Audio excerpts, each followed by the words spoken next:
Для обычных людей, для простых американцев это всегда оскорбительно, когда им говорят, что большинство жителей Соединенных Штатов не обращают внимания на то, что образ мысли им якобы диктуют иностранные державы. Обычно западные СМИ рассказывают, что так ведут дела Китай и Россия. Так они действуют за рубежом и взаимодействуют с другими странами, например, с африканскими. Якобы в странах Африки и народ, и лидеры постоянно находятся под влиянием великих держав, таких как Китай и Россия. Хотя на самом деле это не так. Африканские лидеры и народ сами решают, с кем им вести дела и кто им ближе. Возможно, если бы США увеличили торговлю с этими странами в 10-20 раз, тогда они могли бы конкурировать с такой страной, как Китай. Потому что сейчас разрыв огромен. Но Штаты не хотят даже упоминать о такой возможности. Потому что для таких людей, как Виктория Нуланд, гораздо проще молча улыбаться. Потому что ей вообще наплевать на людей. Ей наплевать на украинцев. Ей, очевидно, до лампочки на американцев. Ей вообще на всех начхать. Кроме, разумеется, себя самой и тех, кто способствует ее карьере. Таким людям гораздо проще представить все именно в таком свете. А что ты об этом думаешь, Скотт? Дэнни, должен признаться, ты смотришь на до чертиков уставшего человека, и я потерял ход твоей мысли. Можешь повторить основные тезисы? Все в порядке, все в порядке. Я просто веду к тому, что люди вроде Виктории Нуланд и им подобные все представляют в таком свете, будто во всем виноваты Китай с Россией или другие страны, манипулирующие сознанием американцев. Им гораздо проще думать в таком ключе, чем признать, что они сами играют важную роль в разворачивающейся катастрофе. Да, они не хотят брать на себя ответственность. Тут я снова сошлюсь на Рональда Рейгана, потому что когда-то я был республиканцем. В том смысле, что он был первым президентом, за которого я голосовал. И я с радостью пошел в армию, чтобы служить под началом Рональда Рейгана. Знаю, люди скажут, что я был одурманен пропагандой. Но тогда Америка отжигала. К лучшему или к худшему, но мы были чертовски горды тем, кто мы есть. И мы были хозяевами положения. Мы не затыкали оппозицию. Мы просто предлагали лучшие идеи или думали, что они лучше, и отстаивали их. Мы не отступали и не боялись.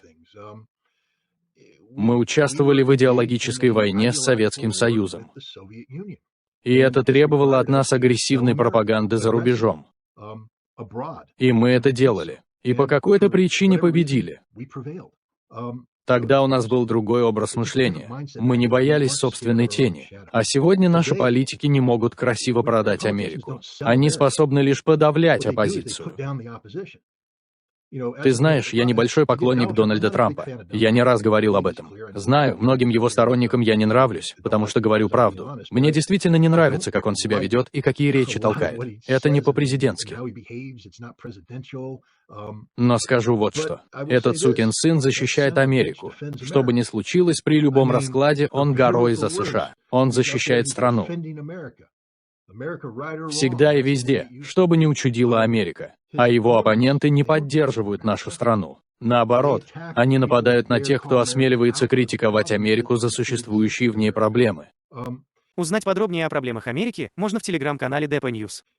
Во время Холодной войны, когда мы были вовлечены в идеологический конфликт с Советским Союзом, мы активно стремились узнать как можно больше об СССР. Это было удивительное время. Мне нравилось работать в разведке, потому что мы действительно хотели понять советский народ. У нас были эксперты, люди, которые изучали нашего противника. И от этого мы не становились меньшими патриотами и не переходили на сторону врага. И это не означало, что мы сидели сложа руки и просто обзывали их. Вы грязные коммунисты, вы такие сякие. Нет, это удел уличных хулиганов. Эксперты глубоко изучали противника. А чтобы изучить его, нужно знать культуру, язык и их историю. Нужно уважать своего врага. Нужно было делать то, о чем говорил Джон Кеннеди. А именно поставить себя на их место, чтобы увидеть мир их глазами, чтобы лучше понять, как у них работает мозг. Будучи экспертом по советам, вы должны были уметь буквально вживаться в роль советского человека. Тогда вы могли спокойно участвовать в любом мозговом штурме и ответить на вопрос: Что бы сделали в такой ситуации советские люди?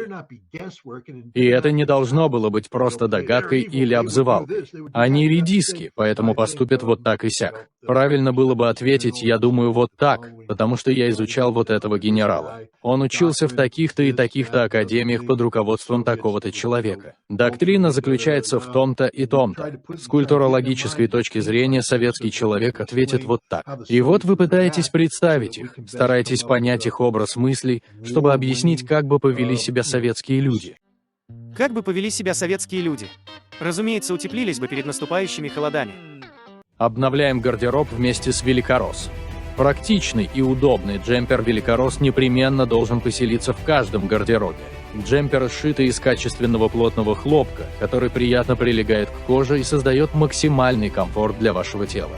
Натуральный хлопок гигроскопичен. Он не прилипает к телу, когда вы потеете, обеспечивая гигиенические свойства. У них в магазине много и других великолепных вещей. Переходите на сайт Великорос по ссылке в описании. Все это необходимые меры для разработки наиболее выигрышной военной стратегии. Это означает, что мы не боялись своего противника, потому что были уверены в себе. Мы не были забитыми рохлями. Но сегодня администрация Байдена не хочет, чтобы американский народ знал что-либо о России. Но почему?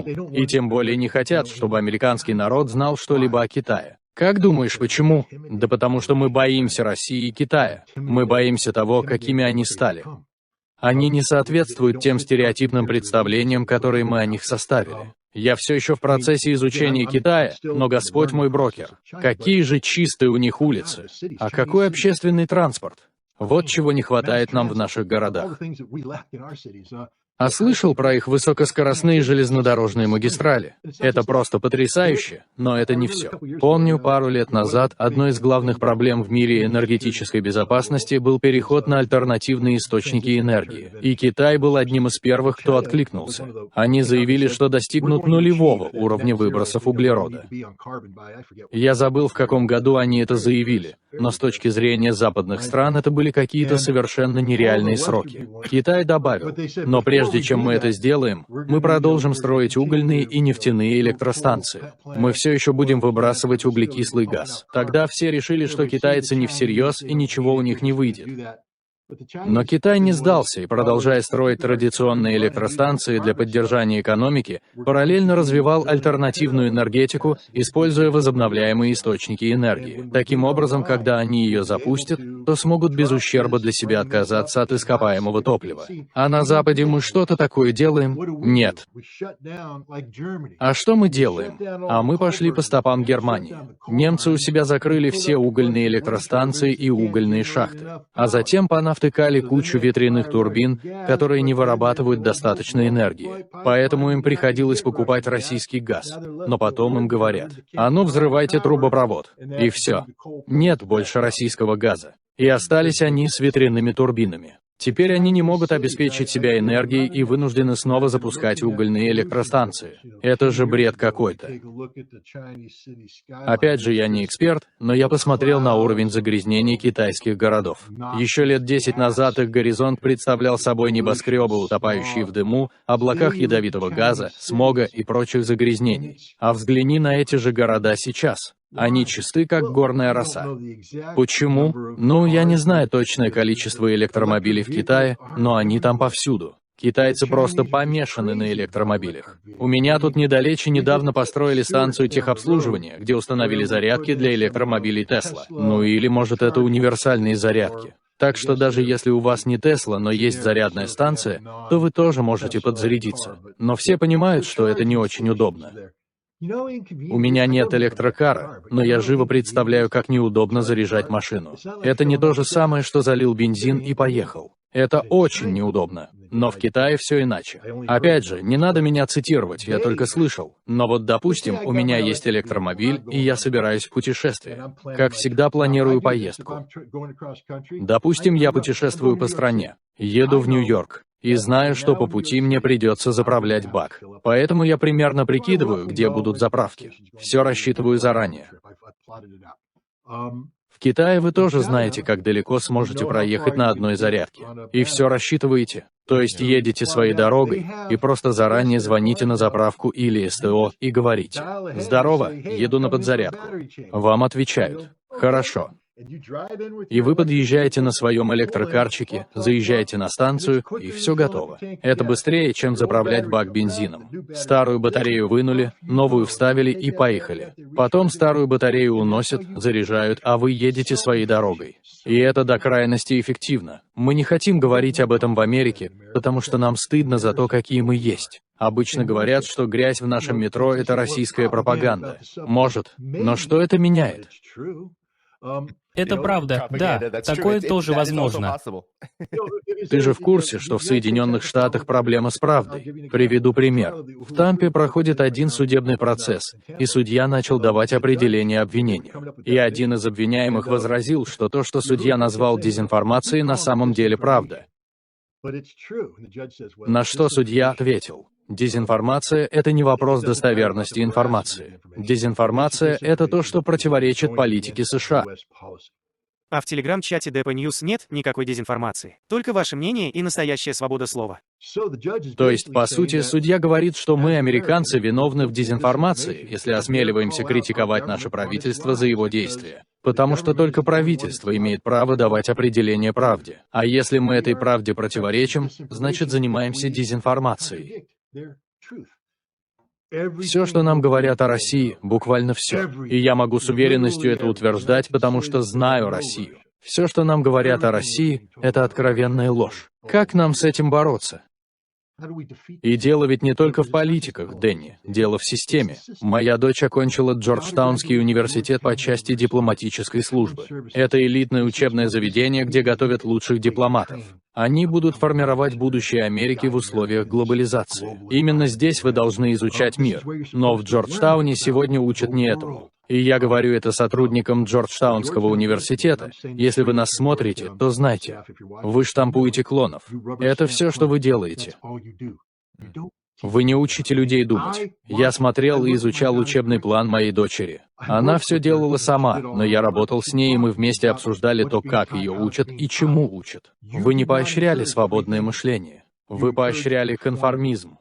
Если кто-то осмеливался выйти за рамки установленных правил, и я говорю не о широких рамках, я говорю о жестких рамках, установленных в университете, из них никто и никогда не сможет вылезти. Скажешь: «Хочу поразмышлять об этом». Фиг тебе. Вернись в строй, не выделяйся и не высовывайся. Потому что Государственный департамент контролирует все, что вы делаете. Даже если студенты не имели никакого отношения к правительству США, они все равно были студентами Джорджтаунского университета и должны были стать такими же, как все студенты Джорджтаунского университета. Из них делали клонов. В Стэнфорде происходит то же самое. В Гарварде та же история. В Колумбийском университете ничем не лучше. Оказалось бы, этим детям суждено изменить мир, мыслить критически и непредвзято. Именно этому я в свое время учился в колледже. Я не говорю, что был лучшим студентом. Я пил много пива и играл в футбол, но я старался изучать Россию и мыслить непредвзято. И мой колледж был именно таким. Выбирай, что тебе больше интересно, Скотт. А теперь фиг.